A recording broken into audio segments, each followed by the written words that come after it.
Let's begin today's lesson by immediately opening our Bibles to Genesis chapter 12. We're only going to read 3 verses, but I want you to follow along with me, please. Genesis chapter 12. We're going to read the first 3 verses. If you have a complete Jewish Bible, it's page 11. So get to that spot. Now, Adonai said to Avram, "Get yourself out of your country, away from your kinsmen, away from your father's house. Go to the land I will show you. I will make of you a great nation. I will bless you. I will make your name great, and you are to be a blessing. I will bless those who bless you, but I will curse anyone who curses you. And by you, all the families of the earth will be blessed."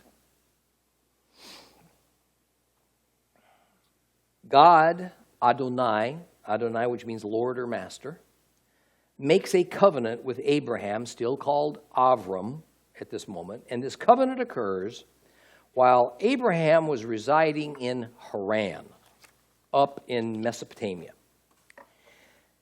Basically, what occurs is that God tells Abraham to leave Haran, to go where God will guide him. And God says, by the way, your father, TORAH, and your father's other relatives, they're not welcome to come along. Now, I suspect what we see here is that since Terah, apparently went part way, then decided against going any further, God used somebody who would go that whole 9 yards, Abraham. Now, a large lesson is taught here. It is a biggie. Partial obedience isn't a little obedience. Partial obedience is disobedience. So we see God, again, dividing and electing and separating. This time, He's dividing and electing and separating the faithful members of Abraham's family away from the not-so-faithful. This principle is reflected over and over throughout the Bible, and none more dramatic than Christ's own words in Luke 14, verses 25 and 26. Large crowds were traveling along with Yeshua, and turning, he said to them, "If anyone comes to me and does not hate his father, his mother, his wife, his children, his brothers and his sisters, and yes, even his own life, he cannot be my disciple." Well, what I want to do now is take a little bit of time with this covenant with Abraham to explain both what a covenant is about and to explain the general nature of covenants in biblical times. God gives Abraham an instruction. He follows it up with a promise that consists of several parts. Now, of course, the instruction is that Abraham should leave the area he's in, which is Haran, go to a place that God will show him, and to separate himself from his father and from his brother. God then issues a set of promises, and those promises are the following. First, God will make Abraham and his descendants into a great nation.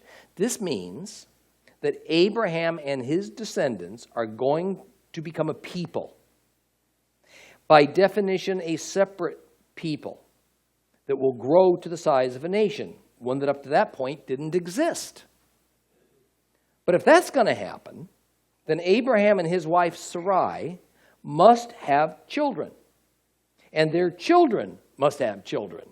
And lots of descendants after them, to the point that sometime in the future there will be a sufficiently large number of these descendants who've remained identified with one another as having a common family heritage that they can be counted as a nation. Second, God will bless Abraham, and Abraham himself will become a blessing. In other words, God is going to give Abraham his special favor. Abraham is going to be treated special by God. And some wonderful things are going to happen to him that he doesn't deserve. But God's chosen to do it that way. What God does for Abraham is going to benefit more than just Abraham. What Abraham does in obedience to God is itself going to be a blessing to others. Third, God will bless those who bless Abraham, and God will curse those who curse Abraham. Boy, I wish I had a flashing red light and a siren to announce this verse. This is not some set of idle words. This isn't God being condescending to Abraham. It's not patting him on his little head like you would a child, all right, trying to make him feel good. This is a serious warning. But it's not to Abraham. Rather, it's to all the peoples of the world from that moment forward. God expects all humanity to recognize that Abraham is chosen of God. He is to be respected and honored. On the flip side, God says he's going to take it personally if anyone should decide to be an enemy of Abraham. That is, God's going to take sides. God is going to take sides against those that line up against Abraham. I want to take that a step further. Remember that in Bible language, God is not just referring to Abraham as an individual. He is speaking of Abraham's line. Even more specifically of the special nation that will come from Abraham, certainly his descendants. Now, who are those descendants that's going to form this special nation? We're going to soon see that this nation that shall be the product of this covenant is Israel. Abraham would eventually have many children, out of which only one, however, represented that continuing line that would eventually lead to Israel. So not all of Abraham's descendants have this special covenant blessing and warning attached to them.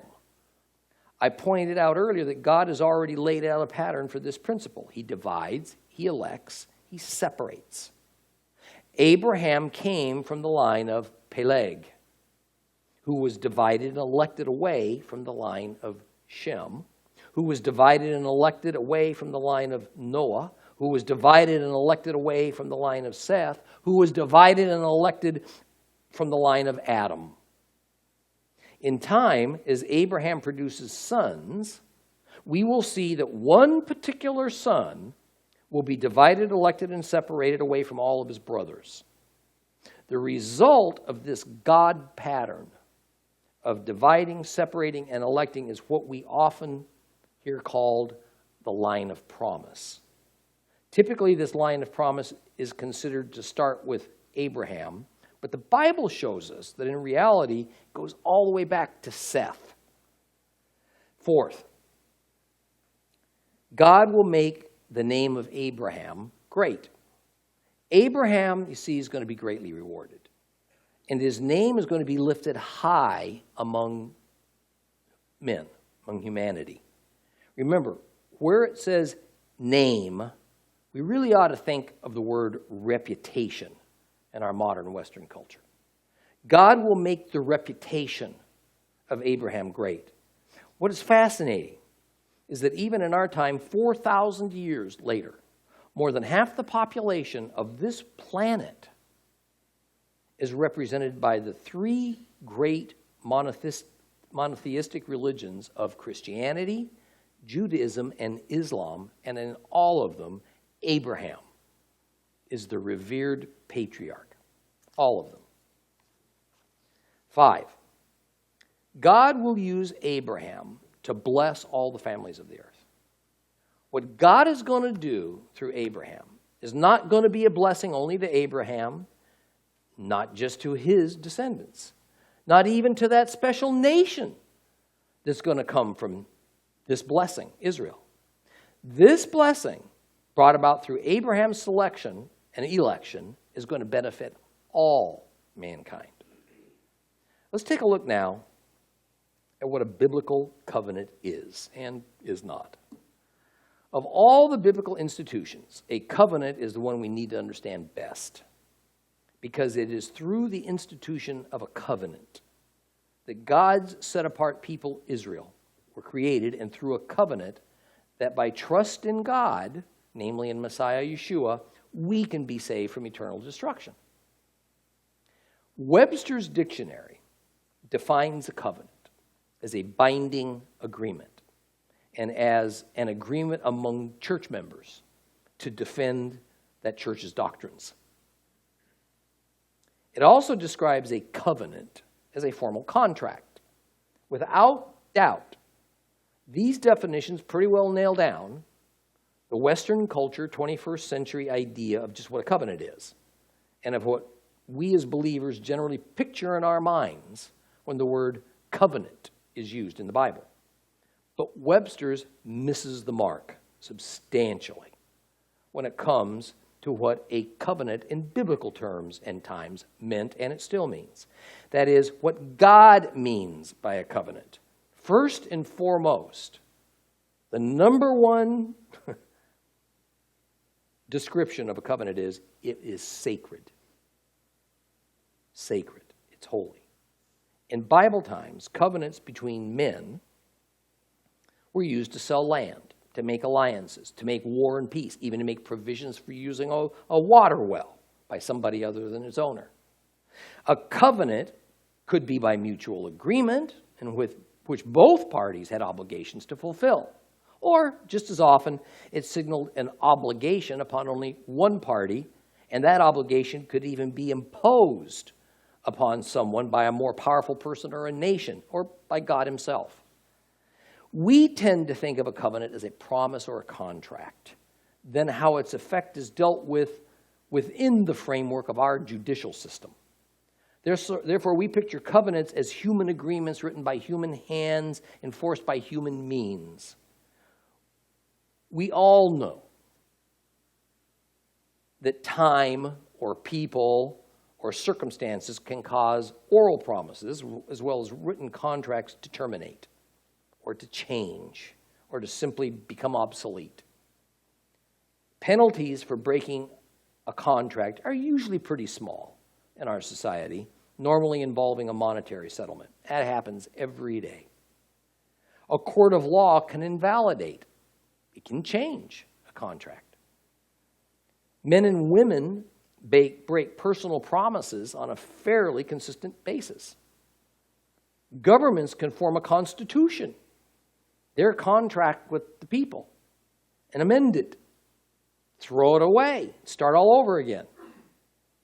People can mutually or unilaterally change their minds and simply dissolve or disavow a contract or a promise, like with a divorce, with relatively little penalty. None of this is possible within the biblical definition of a covenant.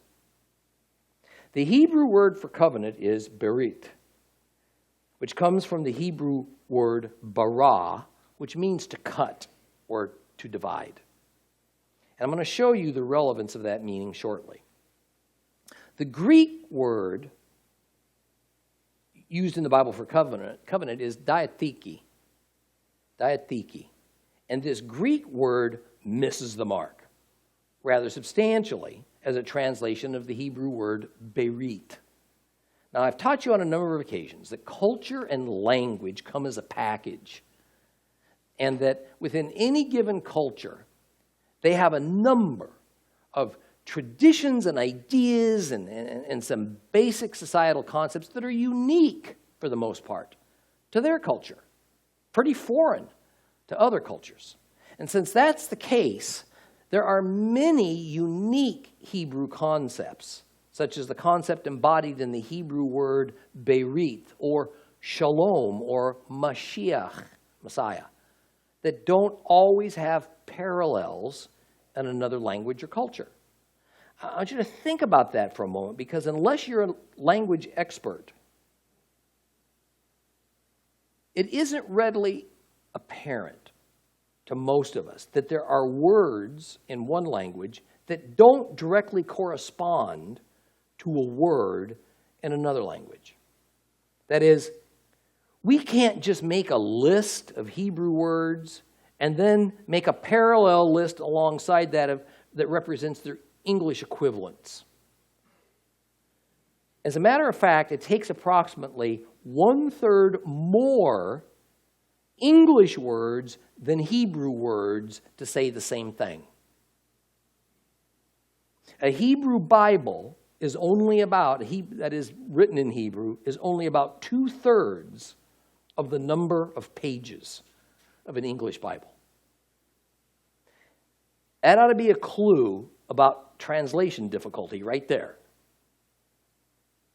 I want to illustrate this for you. Yom, very simple Hebrew word, means day in English. It is the same concept in both English and Hebrew. They have it in common. It's pretty straightforward. It's the concept of a 24-hour period of time, one rotation of the earth, and they each have a word to precisely define that concept. Yom in Hebrew means day in English. So we got a good match.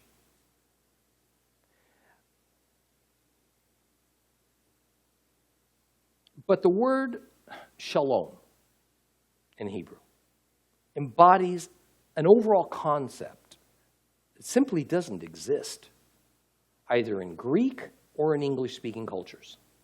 And since the concept of shalom doesn't exist in Greek or English cultures, naturally, there's no Greek or English word equivalent for it. So the Bible translator tries for something near to it. Or he'll use a series of words to try to get the concept across to the reader.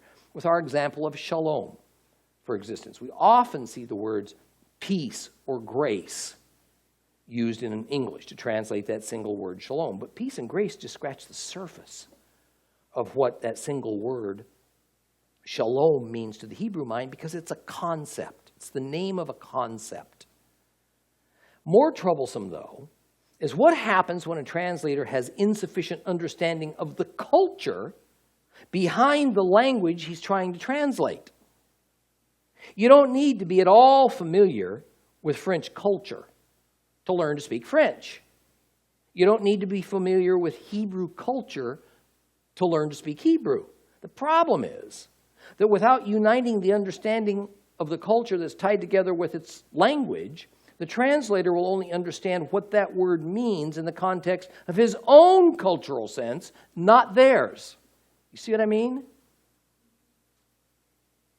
And that's the main problem we have with Bible translations. Precious few translators have any depth of knowledge of ancient Hebrew culture and concepts. And worse, I'm afraid to say, often there are built-in prejudices against Hebrew culture. So the translation goes forward with a negative view or an outright incorrect understanding. Now, many of us who've purchased small appliances or electronic widgets made in China, which is probably 2/3 of them, often find the accompanying instruction manuals to sound a little bit odd. Sometimes they can be downright funny. I vividly recall buying a writing toy for one of my grandchildren.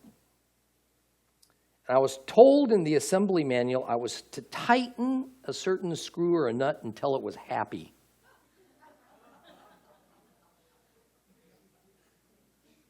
Now, how do I know when that screw is happy? Of course, in the Chinese way of thinking, a correctly tightened screw is a happy screw. And in a dictionary, you'll find that the words happy and correct, you know what? They have very similar meanings. But for Americans, at least, happy is an emotion. It's an emotion that's displayed by living beings. It's not a technical term. It's not a mechanical term. So the word happy seems appropriate enough to a Chinese translator, but the concept is all fouled up when you cross over cultural boundaries. Do you see my point? We have that same problem in so many places in the Bible.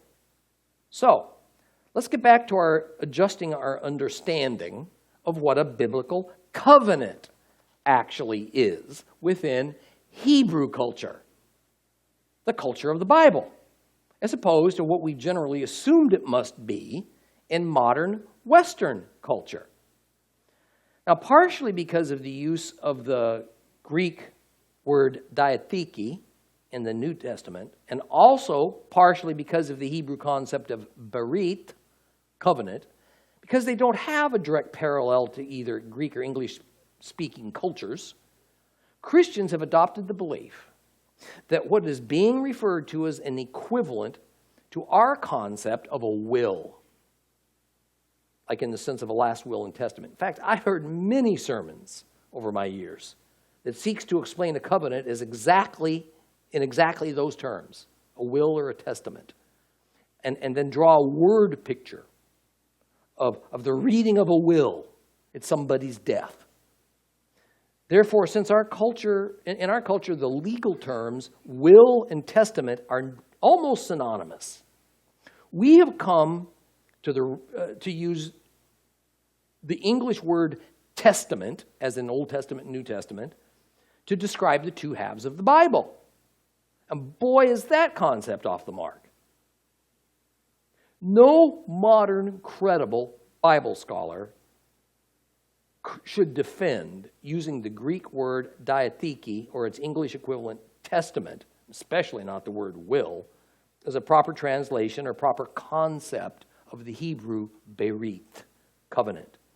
So why do we continue to say Old Testament, New Testament, or Old Covenant, New Covenant, instead of Old Covenant, New Covenant?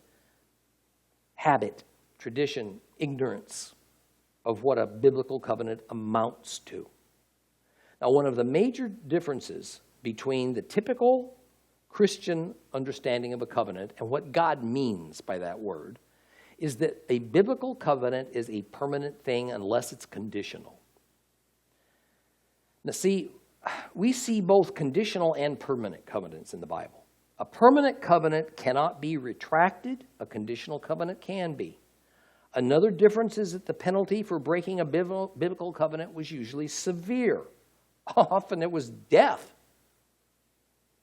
But the overwhelming characteristic of a God-made biblical covenant, as opposed to a covenant between men, or even modern-day promises and contracts, is that once God makes a covenant, it literally becomes a physical law of the universe, like gravity or the speed of light or the laws of thermodynamics. In fact, the Hebrews themselves acknowledge this because berit, their word for covenant, is also used to indicate the laws of nature.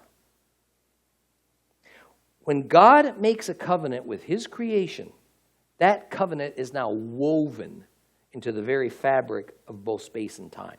It affects how the universe operates. It also has an effect in the spiritual realm because the spiritual realm is the source of that God-made covenant.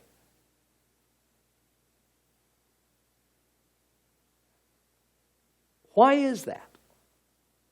Because it happens first in the spiritual sphere before it becomes present in the physical sphere of existence. I want to give you a detailed example of this covenant God principle. When God first made the universe and then man, we're told there was no death. The laws of the universe, we might call them the laws of nature, were such that everything that was created was apparently built originally to exist forever. Somewhere along the line, something changed. Our time together is such I can't address the matter as completely as I'd like to, and no matter what my thoughts are about it, they do contain a lot of speculation because the Bible doesn't directly answer all of our questions about creation and death and decay. Nonetheless, we are told that death entered the world when Adam and Eve fell from grace. Did that mean universal death? The death of everything. The death of stars and planets and moons, the sun and the earth? I don't think so. The Bible uses the term death as meaning the end of life. If there's no life, there can be no death because living things die. Stars and moons and planets exist, but they're not life. The death that the Bible is talking about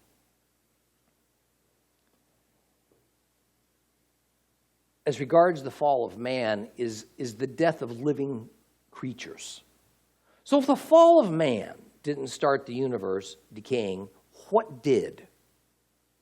In my estimation, the thing that started the universe itself decaying is the very thing that Adam's fall was patterned after. The fall of Lucifer, who came to be called Satan, the adversary, the devil. I want to delve into the pattern of concepts. This is going to be brief. And over time, I'm going to add to it. But the common question we usually ask of any biblical event or law or instruction or principle or decision is, why? Why, oh why, oh why? Why is almost always the wrong question to ask about God-ordained things. Why, I think, can reasonably be considered as the Greek way of thinking. You generally won't find answers to why in the Bible. The way we have been taught to seek and discover why by using the scientific method, which again is a Greek way of thinking. Rather, God instructs us by showing us patterns that he's established. He describes and explains an event. Later, a similar event will occur with a similar method and a similar outcome. The reason that the later event occurred the way it did was that it conformed to the pattern of the previous event. God's way of explanation is by means of exposing patterns, not explaining why. So with the principle of God patterns in mind, we know that Satan's fall occurred sometime before Adam's fall, obviously, because Satan was already exiled to planet Earth by the time Adam arrived. Satan's crime against God, pride and rebellion, occurred in the spiritual realm, right? Not in the physical realm. But all biblical indications are that until Lucifer sinned against God, there was no evil in the spiritual realm. Yet, like so many spiritual matters, this one had its effects on the physical world as well. Satan's fall initiated a change in the way the universe operated. After the fall, everything that existed would now start to deteriorate. No exceptions.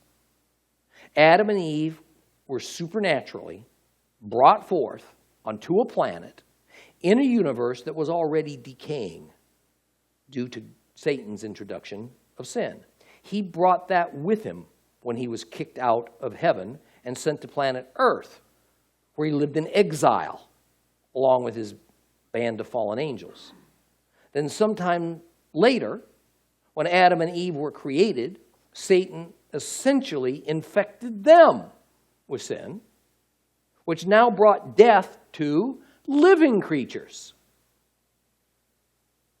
Suddenly, the whole universe, everything except the spirit realm, was decaying. It is my contention that the dimension of time began at the point of Satan's rebellion. As I told you in Lesson 6, time is essentially the measurement of decay. If there's no decay, there's no time. We often hear scientists speak of how our universe is aging, and what they mean is that everything right down to the atomic level is deteriorating. It's winding down. Everything in the universe is aging. On Earth, wind and rain erode mountain chains and seashores. The sun has a finite amount of fuel. It's going to eventually run out. Every physical thing is slowly but surely dissolving back towards its basic elemental makeup. Spiritually, things also changed. Evil was unleashed. It had to be dealt with because evil pollutes perfection. Sin defiles God's holiness. A Savior had to be prepared to save man from complete annihilation. The abyss had to be readied to imprison the leader of evil, Satan, at the appropriate time. Angels would eventually become warriors because sin had entered the world. Now death entered the world. First, the fall of Satan initiated the decay of inanimate objects. Then the fall of man initiated the decay of living creatures. Prior to that, there would have been no need for a line of promise, for an immaculate conception, nor for a horrendous crucifixion. We today would not be preparing for a rapture while warning the unbelieving of Armageddon, if not for the evil that began the death spiral of all things existing in our universe, living and inanimate. And it just drives me nuts. There's a serious intellectual conversation today, even in churches, about whether there even is such a thing as evil. It's amazing.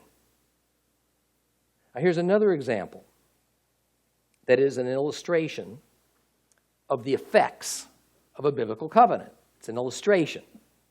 We all understand the effects of gravity, even if we don't understand how it works.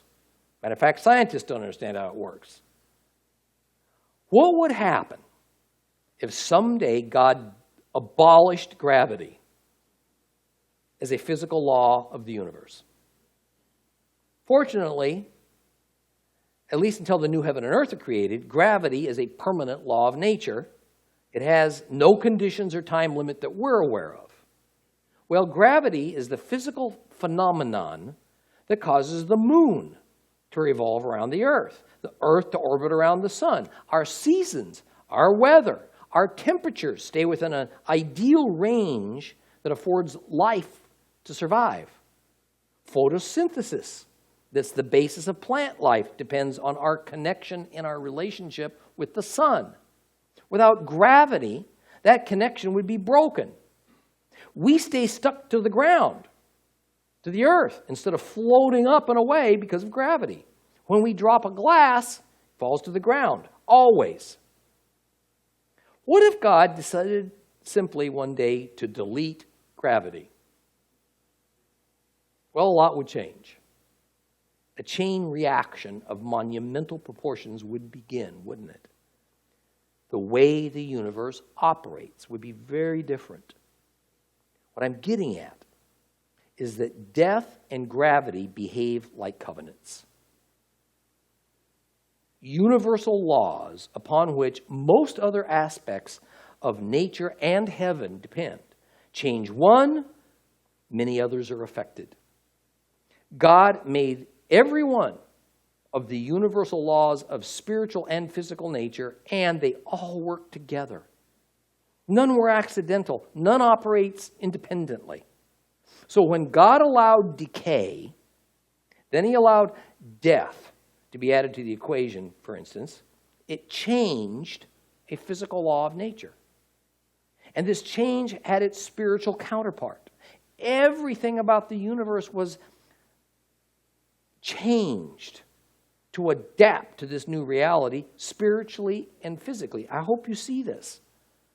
When God makes a covenant, any covenant, it's not like you and I promising to make payments on our car. Nor is it even like human marriage vows, although I wish it was.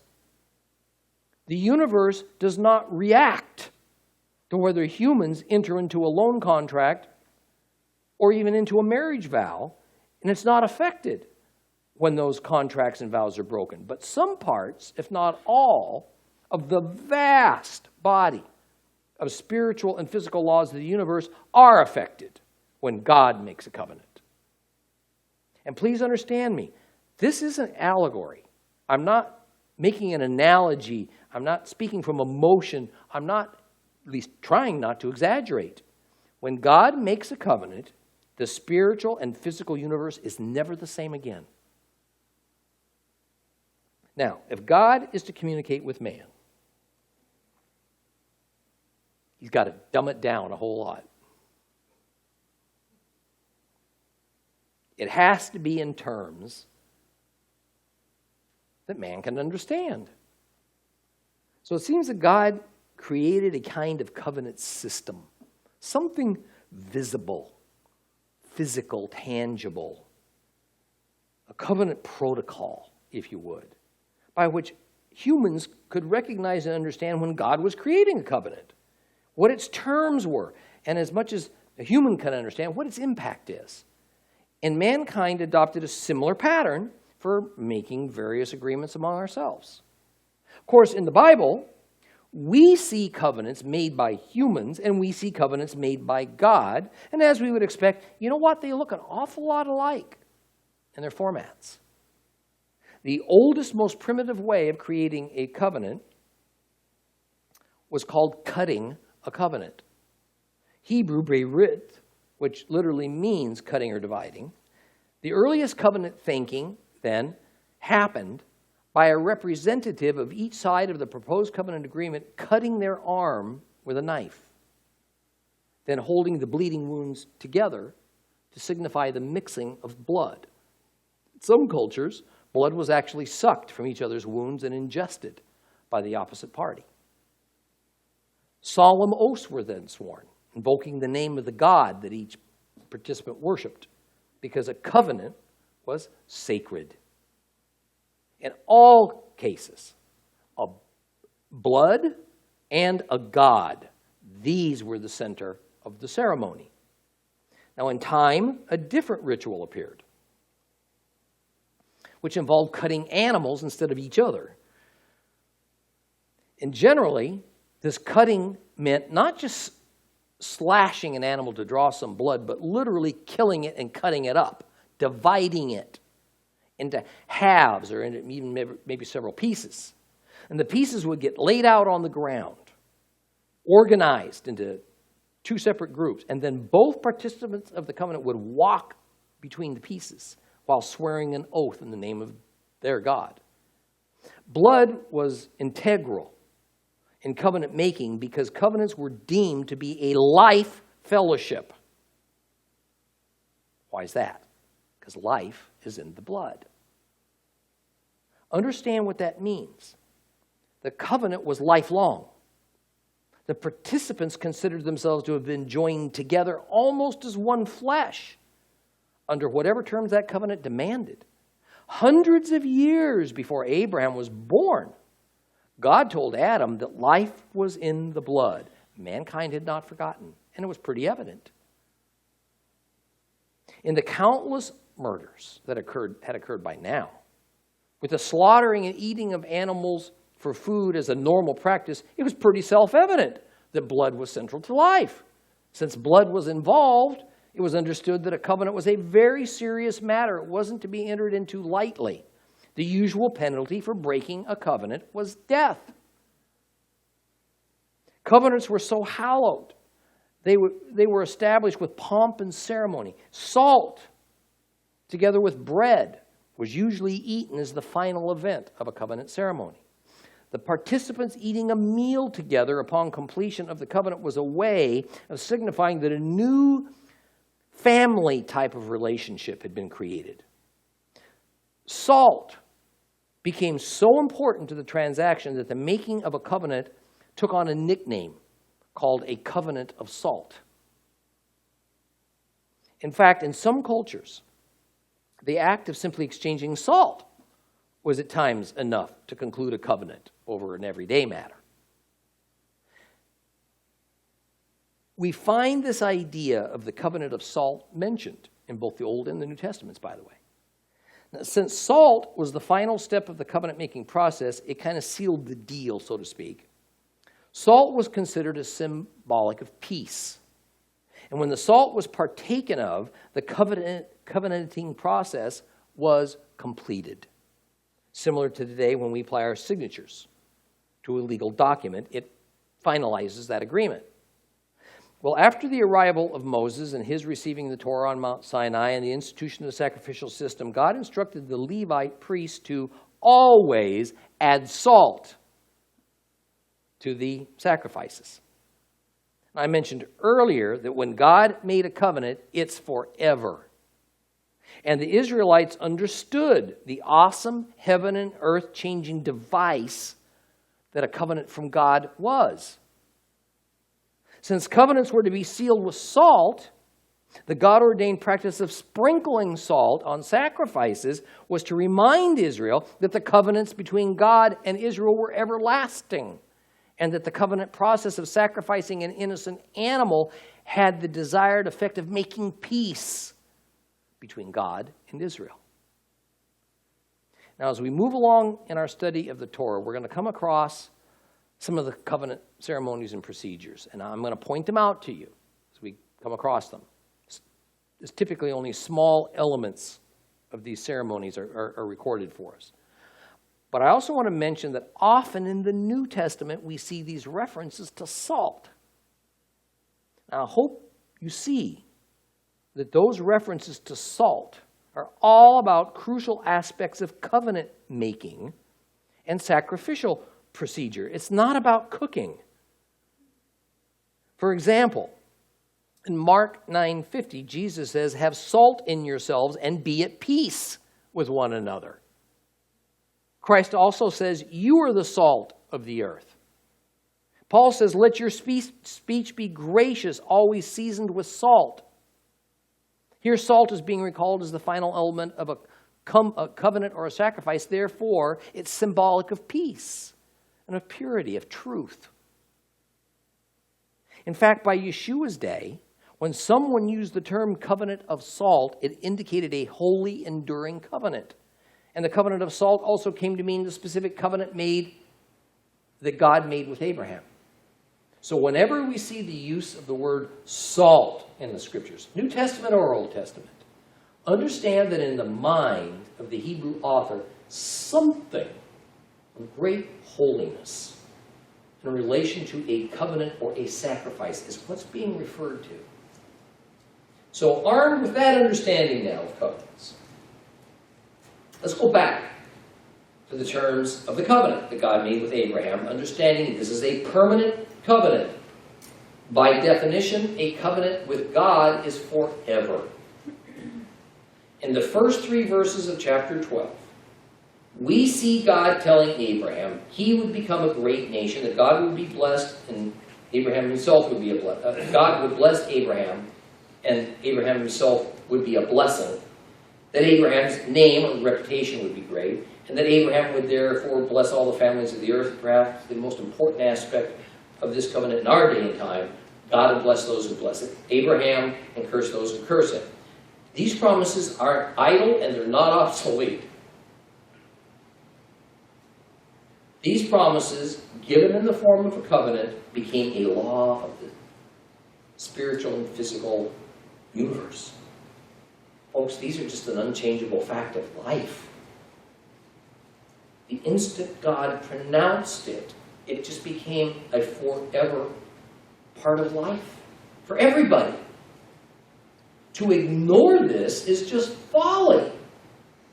To fight against it leads to destruction because the entire operation of the universe has been finely tuned to inexorably advance towards achieving the purpose of this permanent covenant. Now, Israel, today that's primarily the Jews, are the descendants of that unbreakable covenant, handed down from Abraham to Isaac, then Isaac to Jacob, who, remember, had his name changed by God to Israel, then to Jacob's sons, who are the 12 tribes of Israel. Now, although there were other sons of Abraham, many in fact, the Bible only addresses one in particular other than Isaac, and that was Ishmael. Another important division took place that we will investigate in the coming weeks, and it concerns the covenant line of promise. That is, the division that was all about electing which of Abraham's sons would inherit all those promises contained within the covenant that God made with Abraham, and we're going to find it specifically and explicitly went to Isaac. From Isaac, it went to his son Jacob, called Israel. So everything that was originally given to Abraham was eventually inherited by the tribes of Israel. Now we can and should be fair-minded in the matters we see happening in the Middle East, particularly as concerns Israel and the proposed Palestinian state. But the bottom line is, our support must always be of Israel, who retains Abraham's covenant. One part of that covenant we ought to be greatly concerned with says, I'll bless those who bless you and curse those who curse you. And since Israel inherited God's covenant with Abraham, the you is Israel. That's just biblical fact. It's not political. It's not allegorical. Those who stand with Israel, the current holders of Abraham's covenant, will be blessed and favored by God. Those who oppose or seek to injure Israel will be regarded lightly by God and will be judged for their disobedience. Do you stand with Israel? I know most of you listening to me do. Do all of you? Do you pray for Israel? Do you understand that the former land of Canaan belongs to Israel? Not to the Palestinians, not to anyone else, including the church. Do you support Israel tangibly? Or do you prefer to be even-handed and support Israel's enemies as well? Take some of what God promised to Israel. Give it to the Palestinians for the sake of world peace, for the sake of the worldview of what is fair, a view that is the opposite of God's clearly stated and unbreakable mandate. Supporting Israel does not mean to agree with everything they do. They're humans. They have evil inclinations just like we all do. And currently, many are secular, not downright atheists. So often, they're not walking with God. And you know what that leads to? Bad decisions. Supporting Israel doesn't mean worshiping the state of Israel. Doesn't mean worshiping the Jewish people or declaring Jews above reproach. Rather, it means to come alongside of them, embrace them, help them, comfort them, love them, show them respect. Encourage them to do what's right in God's eyes. Remind them who they are. Pray that they return to Him. Show them that those promises of God entitle them to that land inheritance and to retain their title as God's chosen people. We'll continue with Genesis next time. Please rise.